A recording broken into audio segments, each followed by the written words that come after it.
Teacher: ఒరే శంకర్, ఏకలవ్యుడికి మీకు తేడా ఏమిట్రా? శంకర్: మేము ఏలక ఏలు మీకు తగలేసి చదువుకుంటున్నాం. ఏకలవ్యుడు తన ఏలు గురుదక్షిణగా ఇచ్చి చదువుకున్నాడు, అంతే టీచర్.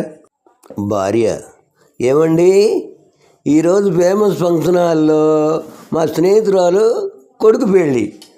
కారు తాళాలు ఇవ్వండి. భర్త: పక్కనే కదా, కారు ఎందుకు?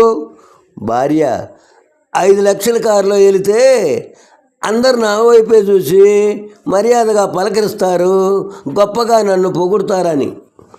భర్త: అవునా, ఇదిగో ఈ 10 రూపాయలు తీసుకో, 50 లక్షలు ఖరీదు చేసే బస్సులో వెళ్ళు, మర్యాద అంతకంటే రెట్టింపు పెరుగుతుంది.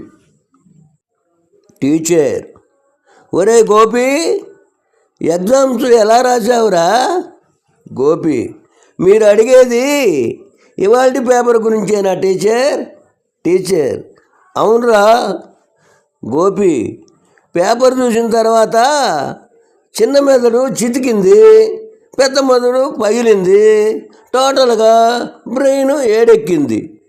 నాకు నిద్ర వచ్చింది, అంతలోనే టైం అయిపోయింది.